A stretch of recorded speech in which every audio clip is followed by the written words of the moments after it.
سرکار آئے سرکار آئے سرکار آئے سرکار الحمدللہ رب العالمین والصلاة والسلام علی سید المرسلین اما بعد فاعوذ باللہ من الشیطان الرجیم بسم اللہ الرحمن الرحیم الصلاة والسلام علیک یا رسول اللہ وعلی آلک واصحابک یا حبیب اللہ الصلاة والسلام علیک یا نبی اللہ وعلی آلک واصحابک یا نور اللہ۔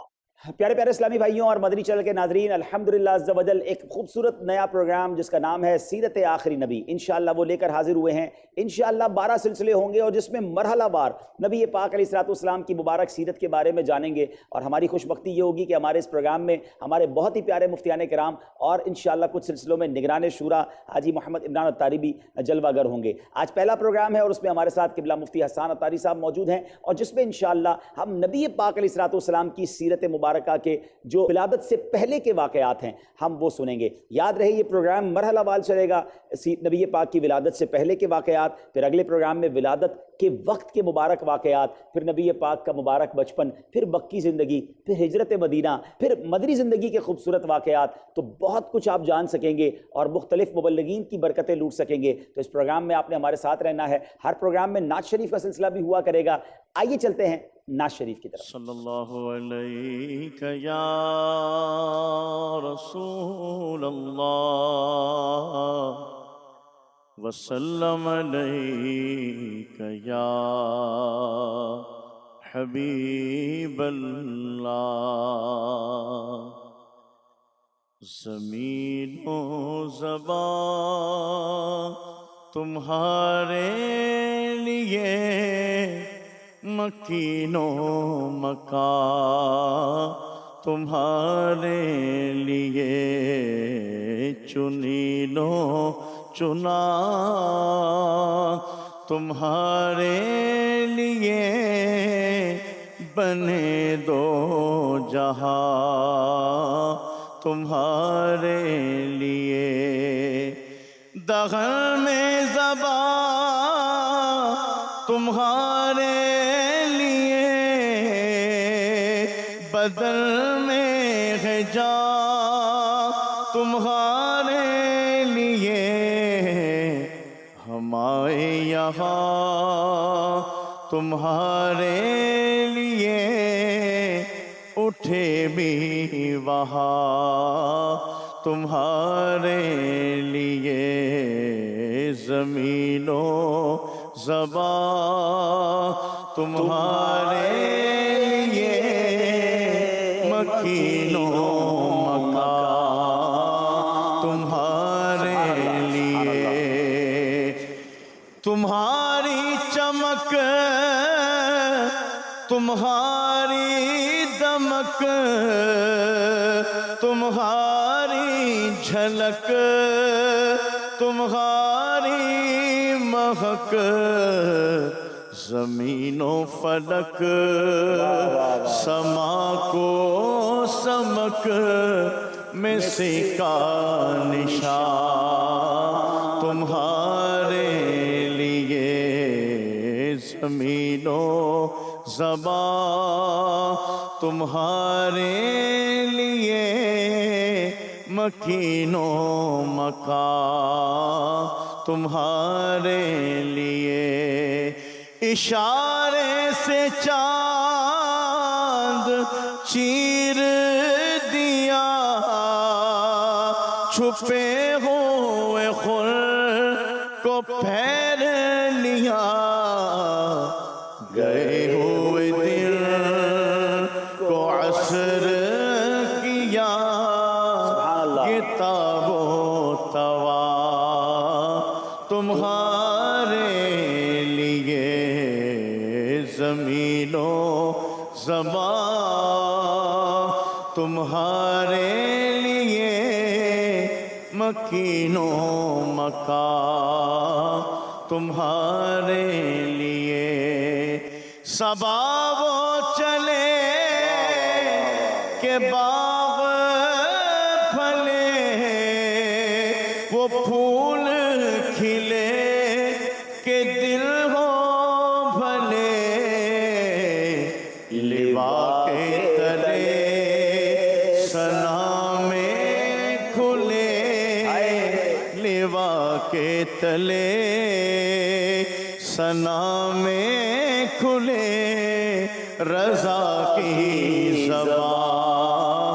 تمہارے لیے زمینوں زبان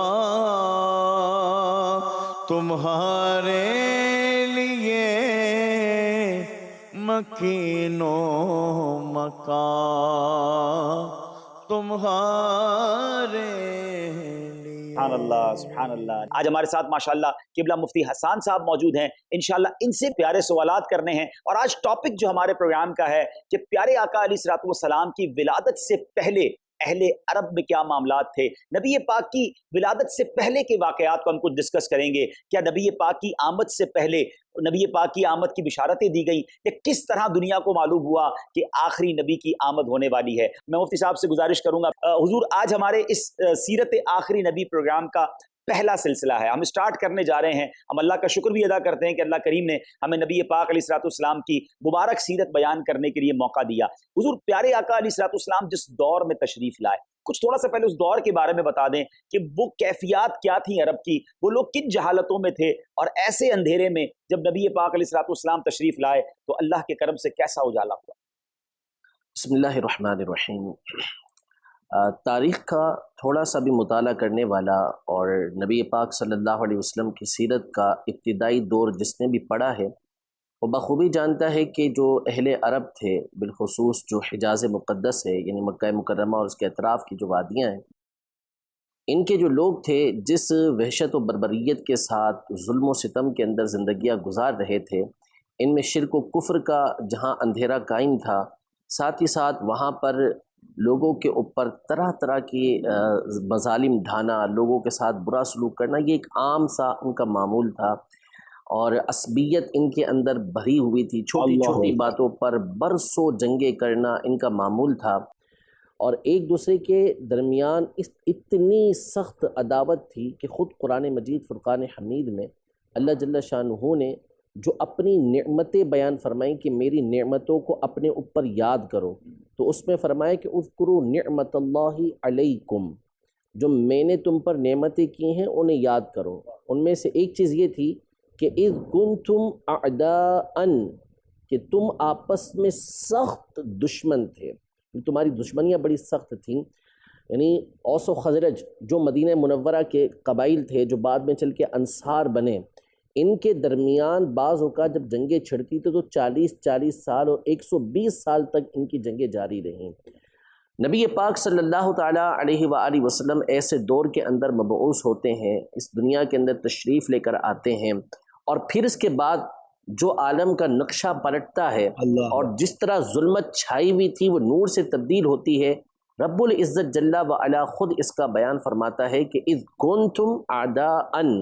کہ تم آپس میں سخت دشمن تھے، فألف بین قلوبکم، اللہ نے تمہارے دلوں میں محبتیں پیدا کی، فأصبحتم بنعمتہ اخوانا، اور تم اللہ کی نعمت کی وجہ سے آپس میں بھائی بن گئے۔ اب وہ نعمت کون سی تھی؟ وہ نبی پاک صلی اللہ تعالیٰ علیہ وآلہ وسلم کا دنیا میں تشریف لانا تھا، کہ آپ علیہ الصلوۃ والسلام کو اللہ پاک نے بھیجا، آپ کی تعلیم و تربیت اور آپ صلی اللہ تعالیٰ علیہ وآلہ وسلم کے حسن اخلاق کی وجہ سے وہ لوگ کہ جو ایک دوسرے کی عزتوں کے دشمن تھے، ایک دوسرے کی جان کے دشمن تھے، مال کے دشمن تھے، اللہ پاک نے ان کے درمیان ایسی محبت نبی پاک صلی اللہ علیہ وسلم کی تربیت کی وجہ سے پیدا فرمائی کہ ایک دوسرے کی عزتوں کے محافظ بن گئے، ایک دوسرے کی جانوں کے محافظ بن گئے، ایک دوسرے کے مال کے محافظ بن گئے۔ تو اللہ نے کئی مقامات پر جہاں اپنی نعمتوں کا تذکرہ کیا، ان میں سے ایک بات خاص طور پر نبی پاک صلی اللہ علیہ وسلم کی دنیا میں تشریف آوری کو ذکر کیا کہ لقد من اللہ علی المؤمنین اذ بعث فیہم رسولا من انفسہم، کہ اللہ پاک نے مومنوں پر احسان کیا کہ ان کے درمیان انہی میں سے ایک عظیم رسول بھیجا۔ تو احسان جگہ جگہ پر اللہ پاک نے اس بات کا تذکرہ فرمایا، تو یقیناً خالق کائنات جو مالک کائنات ہے، ساری نعمتیں اس کی طرف سے ہیں، سارے احسانات اس کی طرف سے ہیں، لیکن وہ خاص طور پر اپنے محبوب صلی اللہ علیہ وسلم کی آمد کو مومنوں کے لیے احسان قرار دیتا ہے۔ واہ واہ واہ، نبی پاک واقعی ہم سب پر رب کا بہت بڑا احسان، اور سبحان اللہ آپ دیکھیں کہ کیسا دور تھا، اندھیرا تھا، آقا تشریف لائے تو ایک نور کا اجالا پھیل گیا، اور سبحان اللہ اسلام کا نور پھیلتا چلا جا رہا ہے۔ حضور نبی پاک علیہ الصلوۃ والسلام کی تشریف آوری کا جیسے آپ نے قرآن پاک میں ذکر فرمایا، لیکن یہ ارشاد فرمائے کہ پیارے آقا علیہ الصلوۃ والسلام کی آمد کی خبریں کیا پہلے سے دی جا رہی تھی، انبیاء دیتے تھے، یا کیا انداز تھا کہ آخری نبی آنے والے؟ جی، نبی پاک صلی اللہ تعالیٰ علیہ وآلہ وسلم کی جو ذات گرامی ہے وہ باعث تخلیق کائنات، یعنی آپ صلی اللہ علیہ وسلم کی وجہ سے ہی یہ دنیا بنائی گئی ہے۔ ایک چھوٹی سی بات اس آپ کی گفتگو سے پہلے کہ قیامت کا دن قرآن پاک کے اندر موجود ہے، 50,000 سال کا دن ہوگا، اللہ پاک سب کا حساب لے گا۔ اچھا، اب یہاں پر ایک سوال یہ پیدا ہوتا ہے کہ اللہ پاک چاہے تو ایک لمحے کے اندر سب کا حساب کتاب ہوگا، لیکن یہ 50,000 سال کا دن کیوں ہوگا؟ علماء نے اس میں بڑی مختلف قسم کی حکمتیں بیان کی، تو انہوں نے بڑی خوبصورت ایک بات بیان کی کہ وجہ یہ ہے کہ قیامت کے دن نبی پاک صلی اللہ تعالیٰ علیہ وسلم کی جو اللہ کی بارگاہ میں مقبولیت ہے، آپ صلی اللہ علیہ وسلم کا مقبول ہونا ہے، آپ کا جو محبوب ہونا ہے، وہ سب کے سامنے کھل کر آئے گا کہ سارے ایک ایک کر کے انبیاء کرام علیہ السلام کے پاس جائیں گے، اپنی معروضات پیش کریں گے، التجائے کریں گے کہ اللہ کی بارگاہ میں سفارش کیجئے، سب ایک دوسرے کی طرف بھیجیں گے، اور آخر میں سب نبی پاک صلی اللہ علیہ وسلم کی طرف بھیجیں گے، اور وہاں پہنچ کر پھر نبی پاک صلی اللہ علیہ وسلم فرمائیں گے کہ انا لہا، میں ہی اس کام کے لیے موجود ہوں، میں ہی تمہاری سفارش اللہ کی بارگاہ میں کروں گا۔ سب اولین آخرین نبی پاک صلی اللہ علیہ وسلم کی تعریف کریں گے، اس کو مقام محمود کہا جاتا ہے۔ اسی طرح جو کائنات کی ابتدا ہوئی، اللہ جل شانہ قرآن مجید فرقان حمید میں سورہ آل عمران میں ارشاد فرماتا ہے وَإِذْ أَخَذَ اللَّهُ مِيثَاقَ النَّبِيِّينَ لَمَا آتَيْتُكُم مِّن كِتَابٍ وَحِكْمَةٍ ثُمَّ جَاءَكُمْ رَسُولٌ مُصَدِّقٌ لِّمَا مَعَكُمْ لَتُؤْمِنُنَّ بِهِ وَلَتَنصُرُنَّ، کہ وہ وقت یاد کریں جب اللہ نے تمام نبیوں سے پکا وعدہ لیا کہ میں نے تمہیں کتاب دی، میں نے تمہیں حکمت دی، پھر اس کے بعد تمہارے درمیان ایک عظیم الشان رسول تشریف لائیں جو تمہارے پاس موجود ہے کتابیں، ان کی وہ تصدیق کریں گے، تو تم ضرور ضرور ان پر ایمان لانا اور ضرور ضرور ان کی مدد کرنا۔ اب یہ انڈرسٹوڈ بات ہے، لازمی یہ تھا کہ نبی پاک صلی اللہ علیہ وسلم نے جو دنیا میں تشریف لانا ہے وہ سب سے آخر میں تشریف لے کر آنا ہے۔ اب اس آیت کا کیا معنی ہے کہ اللہ پاک سارے نبیوں سے وعدہ لے رہا ہے اس بات کا کہ جب رسول کریم تمہارے درمیان تشریف لائیں تو تم نے ان پر ایمان لانا ہے اور تم نے ان کی مدد کرنی ہے۔ اس کی ایک تفسیر امام تاج الدین سبکی رحمۃ اللہ تعالیٰ علیہ نے سیدنا ابن عباس رضی اللہ تعالیٰ عنہما سے یہ ذکر کی ہے کہ اللہ پاک نے تمام انبیاء کرام علیہ السلام سے اس بات کا وعدہ لیا کہ انہوں نے اپنی اپنی امتوں کے اندر اس بات کا اعلان فرمانا ہے کہ ہمارے بعد ایک عظیم الشان نبی علیہ السلام تشریف لے کر آئیں گے، تو تم میں سے جو بھی ان کا زمانہ پائے وہ ان کے اوپر ایمان لے کر آ جائے۔ تو یہ قرآن پاک میں عالم ارواح کے اندر ابھی انسانوں کی تخلیق نہیں ہوئی، اس سے پہلے ہی اللہ پاک انبیاء کرام علیہ السلام سے ان کی روحوں سے اس بات کا وعدہ لے رہا ہے کہ تمہارے درمیان محمد عربی صلی اللہ علیہ وسلم تشریف لے کر آنا ہے۔ آدم علیہ السلام کی تخلیق ہوتی ہے، ان کی پیدائش ہوتی ہے، اور پھر بتقاضۂ بشریت ان سے ایک معاملہ پیش آتا ہے اور وہ توبہ کرتے ہیں اللہ کی بارگاہ میں، تو ایک عرصے تک توبہ کرتے رہتے ہیں، پھر اس کے بعد اللہ پاک کی طرف سے ان کو کچھ کلمات ملتے ہیں۔ فَتَلَقَّى آدَمُ مِن رَّبِّهِ كَلِمَاتٍ فَتَابَ عَلَيْهِ، آدم علیہ السلام کو ان کے رب کی طرف سے کچھ کلمات ملتے ہیں، وہ اللہ کی بارگاہ میں ان کلمات کے وسیلے سے توبہ کرتے ہیں۔ وہ کلمات کیا تھے؟ وہ نبی پاک صلی اللہ علیہ وسلم کا وسیلہ تھا۔ حسن حدیث ہے، نبی پاک صلی اللہ علیہ وسلم کا وسیلہ پیش کرتے ہیں کہ میں محمد صلی اللہ علیہ وسلم کے وسیلے سے تجھ سے توبہ کرتا ہوں، میری توبہ قبول فرما۔ اللہ پاک سب جانتا ہے، ارشاد فرماتا ہے کہ اے آدم تجھے کیسے پتہ چلا محمد صلی اللہ علیہ وسلم کا؟ فرمایا کہ جب تو نے مجھے پیدا کیا تو میں نے دیکھا کہ تو نے عرش پر اپنے نام کے ساتھ ان کا نام لکھا ہوا ہے، تو میں نے جان لیا کہ جس کا نام تو نے اپنے نام کے ساتھ لکھا ہوا ہے اس سے بڑھ کر عزت والا تیری بارگاہ میں کوئی بھی نہیں ہے۔ اللہ پاک نے ارشاد فرمایا کہ اے آدم اگر محمد نہ ہوتے، لولاہ وہ نہ ہوتے، لما خلقتک میں تجھے پیدا نہ کرتا۔ ساتھ ہی ساتھ یہ ارشاد فرمایا کہ یہ تیری اولاد میں سے خاتم النبیین ہے، سب سے آخر کے اندر تشریف لے کر آئیں گے۔ تو آپ کی آمد کا تذکرہ آپ کی پیدائش سے بہت پہلے، بلکہ کائنات میں ابھی انسانوں کا وجود نہیں آیا تھا، ابھی ارواح موجود تھیں، اللہ پاک انبیاء کرام علیہ السلام کے درمیان ان کی آمد کا تذکرہ فرمایا۔ اللہ اکبر، عالم ارواح میں ذکر ہو رہا ہے، حضرت آدم کی توبہ ان کے صدقے قبول ہو رہی ہے، اور پھر رب عز و جل اس وقت بھی حضرت آدم علیہ السلام سے جب نبی پاک کا تذکرہ فرماتا ہے تو خاتم النبیین بھی فرمایا جا رہا ہے۔ سبحان اللہ، کیا شان ہے میرے آقا کی۔ مجھے تو وہ شعر یاد آ گیا کہ رسول انہی کا تو مجدہ سنانے آئے ہیں، انہی کے آنے کی خوشیاں منانے آئے ہیں، یعنی تمام انبیاء نبی پاک کی آمد کی خبر دیتے رہے۔ اور آپ جو وہ ذکر کر رہے تھے کہ محشر کا دن اتنا بڑا اور اتنا طویل کیوں ہے کہ مقام محمود کو گویا ظاہر کرنا ہے، یہ عشق کی ایک تفسیر ہے۔ سیدی اعلیٰ حضرت امام اہل سنت بھی کہتے ہیں نا،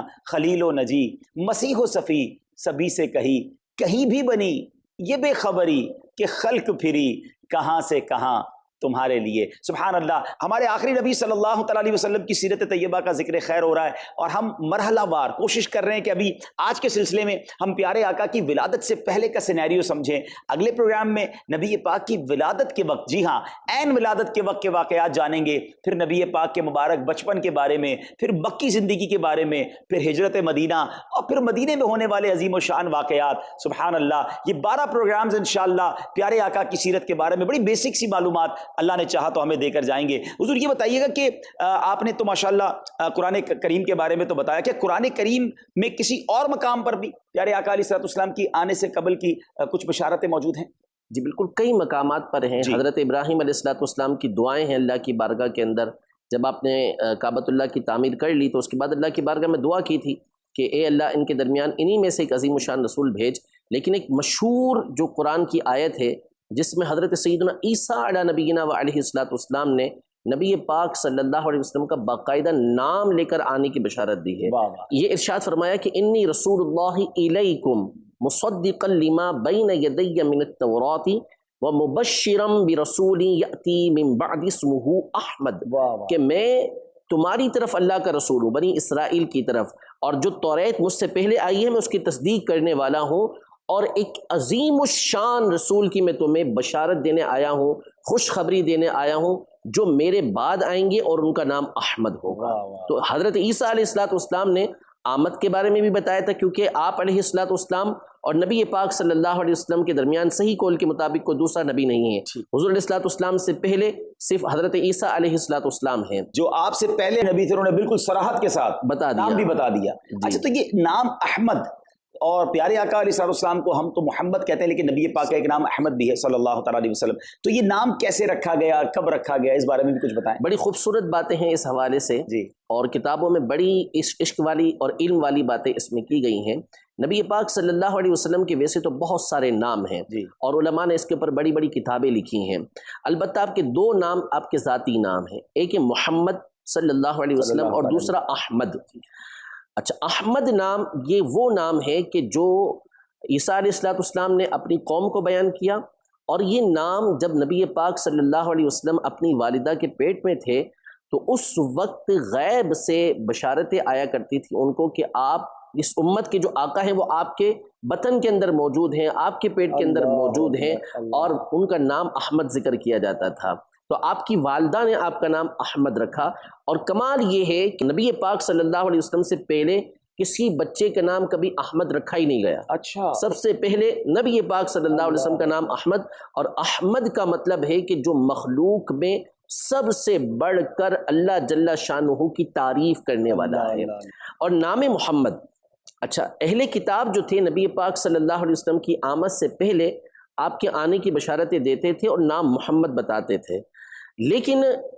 پہلے کسی نے یہ نام نہیں رکھا۔ البتہ جب نبی پاک صلی اللہ علیہ وسلم کی ولادت کا وقت قریب آیا اور نشانیاں ظاہر ہونے لگی، اہل کتاب بتاتے تھے کہ ان کا ظہور ہونے والا ہے، تو بعض لوگوں نے عرب کے اس امید پر اپنے بچوں کا نام محمد رکھا کہ ہو سکتا ہے کہ اللہ انہی کو یہ سعادت عطا کرے۔ بعض کے مطابق 5 بچوں کا نام محمد رکھا گیا، اور ابن حجر اسقلانی رحمۃ اللہ تعالی علیہ نے فرمایا کہ 15 بچوں کا نام محمد رکھا گیا۔ لیکن کمال یہ ہے، قاضی اعظم مالکی رحمۃ اللہ تعالی علیہ الشفاء بتعریف حقوق المصطفیٰ صلی اللہ علیہ وسلم میں فرماتے ہیں کہ ان میں سے کسی نے بھی نبوت کا دعویٰ نہیں کیا۔ اچھا، ان کو شبہ پیدا ہو کہ بھائی کوئی محمد نام تھا اور انہوں نے بھی نبوت کا دعویٰ کیا؟ نہیں، دعویٰ کیا ہی نہیں۔ اچھا دوسری بات، ان کے لیے کسی نے دعویٰ نہیں کیا کہ یہ نبی ہے، بلکہ یہ صرف نبی پاک صلی اللہ علیہ وسلم کے لیے تھا، اور ان کے اندر کوئی ایسی بات ظاہر بھی نہیں ہوئی کہ شبہ پیدا ہو سکے کہ یہ نبی ہے۔ اللہ پاک نے اس طرح نبی پاک صلی اللہ علیہ وسلم کے خاتم النبیین ہونے کی حفاظت فرمائی تھی۔ تو آپ علیہ السلام کا یہ نام محمد تھا، اور یہ آپ کے دادا جان نے رکھا۔ حضرت سیدنا عبد المطلب رضی اللہ تعالیٰ عنہ نے پوچھنے والوں نے پوچھا کہ یہ کیسا نام آپ نے رکھا ہے؟ تو فرمایا کہ مجھے امید ہے کہ میرے اس بچے کی زمین و آسمان میں تعریف کی جائے گی، اور محمد کا معنی بھی یہ ہوتا ہے کہ الذی یحمد حمدا بعد حمد، کہ جس کی مسلسل تعریف کی جاتی رہے، اس ذات کو محمد کہا جاتا ہے۔ سبحان اللہ۔ تو نام احمد بھی پھر گھر والوں نے ہی رکھا؟ جی، نام یہ آپ کی والدہ نے رکھا، اور نام محمد یہ آپ کے دادا نے رکھا۔ سبحان اللہ سبحان اللہ۔ مفتی صاحب، نبی پاک علیہ الصلوۃ والسلام کی جب ولادت قریب آ رہی تھی، یقیناً دنیا میں ایک بڑے عجیب و غریب واقعات رونما ہونے لگ گئے۔ ظاہر ہے کوئی بڑا واقعہ ہونے والا ہوتا ہے تو اس کی خبر بھی بڑی ہوتی ہے۔ اب آخری نبی علیہ الصلوۃ والسلام کی آمد ہے، دنیا کا گویا نقشہ بدلنے والا ہے، تو بڑے واقعات ہیں۔ لیکن میں چاہتا ہوں کیونکہ پروگرام کا وقت مختصر ہے، اگلے پروگرام میں ہم مزید واقعات کو ذکر کریں گے۔ اصحاب فیل کا جو واقعہ ہے، اس کو قرآن میں بھی بڑے خوبصورت انداز میں بیان کیا گیا، اور غالباً نبی پاک علیہ الصلوۃ والسلام کی ولادت کے 55 دن پہلے ہی پیش آیا۔ کچھ اس واقعے کے بارے میں بتائیں۔ مکہ مکرمہ کو ویسے تو جو اصل عظمت حاصل ہے وہ نبی پاک صلی اللہ علیہ وسلم کی ولادت کی وجہ سے حاصل ہے، لیکن اس کے علاوہ بھی بڑے بڑے وہاں مقامات ہیں، جیسے کعبۃ اللہ المشرفہ وہاں پر ہے، تو اس کو ہمیشہ سے ایک مرتبہ حاصل رہا ہے، ایک وہ مقدس مقام رہا ہے، تو لوگ وہاں کی زیارت کے لیے آتے تھے، حج کے لیے شروع سے آتے تھے۔ تو یمن کے بادشاہ ابرہہ جو تھا، اس نے اس بات کا ارادہ کیا کہ وہ نعوذ باللہ کعبۃ اللہ المشرفہ کو ڈھا دے، شہید کر دے، اور اس کا جو ملبہ وغیرہ ہے وہ لے جا کر اپنے علاقے کے اندر دوسرا کعبہ بنائے۔ مختلف اس طرح کے ارادے کیے ہوئے تھے، تو وہ ہاتھیوں کا لشکر لے کر آیا کہ اس کے ذریعے سے نعوذ باللہ حملہ کرے گا مکہ مکرمہ پر۔ لیکن جب وہ مکہ مکرمہ کے قریب پہنچا، اس کا جو مین ہاتھی تھا، بڑا ہاتھی جس پر یہ خود سوار ہوتا تھا، جو لشکر کا بڑا تھا، اس نے آگے چلنے سے ہی انکار کر دیا، وہ آگے بڑھتا ہی نہیں تھا کسی بھی صورت۔ اللہ پاک نے پھر ابابیل بھیجے، چھوٹا سا ایک پرندہ، اور ان کے چونچوں کے اندر اور ان کے جو پنجے تھے اس کے اندر کنکریاں تھیں۔ اتنا سا پرندہ ہوتا ہے، چھوٹا سا پرندہ ہے بالکل، جی سامنے ہاتھی ہیں، سامنے ہاتھی ہیں، لیکن ظاہر ہے کہ بھیجنے والی ذات اللہ پاک کی ہے۔ تو اللہ پاک نے ان کو بھیجا، وہ کنکر تھے، وہ پھینکتے اوپر سے، وہ جو سوار ہوتا تھا اس کے سر پہ گرتا، اس کو چیرتا ہوا نیچے جاتا اور ہاتھی تک کو ملیا مٹ کر کے رکھ دیتا تھا، خاک اور چورا بنا کے ان کو رکھ دیا، جیسا کہ قرآن مجید فرقان حمید میں اس کا تذکرہ موجود ہے۔ تو یہ عرب دنیا کے اندر بڑا مشہور و معروف واقعہ تھا اس زمانے کے اندر۔ اہل عرب کی عادت تھی کہ اپنی تاریخ کا جو حساب رکھتے تھے وہ کسی مشہور واقعے سے رکھتے تھے، کہ اس واقعے کے بعد یہ ہوا، اس واقعے کے بعد ایسا معاملہ ہوا۔ تو یہ اتنا مشہور ہو چکا تھا کہ اس کو عام الفیل یعنی ہاتھی والا سال کہتے تھے۔ جب کوئی بات بیان کرنا ہوتی تو کہتے یہ ہاتھی والے سال سے پہلے ہوا، اور یہ والا واقعہ جو ہاتھی والے سال کے بعد ہوا۔ تو یہ بہت بڑا واقعہ پیش آیا جس کا تذکرہ قرآن مجید فرقان حمید میں موجود ہے۔ ماشاءاللہ۔ اور یہ واقعہ گویا ایک اعلان تھا کہ اب کسی کی حکومت آنے والی ہے، کوئی عظیم ہستی آنے والی ہے، اور اب دنیا کا نقشہ بدلنے والا ہے۔ کعبہ شریف کی طرف میلی نظر دیکھنے والے کو اسی طرح ملیا میٹ کر دیا جائے گا۔ یہ ایک روب پڑ گیا ساری دنیا میں ناظرین۔ اور پھر ایسے دور میں ہمارے آقا 12 ربیع الاول والے دن کس طرح صبح صادق کے وقت جلوہ گر ہوئے، انشاءاللہ اگلے پروگرام میں اس کو ہم اور خوبصورت انداز میں تفصیل سے بیان کریں گے، کیونکہ ایک لمیٹڈ ٹائم ہمیں پروگرام کمپلیٹ کرنا ہوتا ہے۔ ناظرین ہمیں اجازت دیجیے، انشاءاللہ اگلے پروگرام میں ایک بار پھر آپ سے ملاقات ہوگی۔ آئے سرکار، آئے سرکار، آئے سرکار، آئے سرکار۔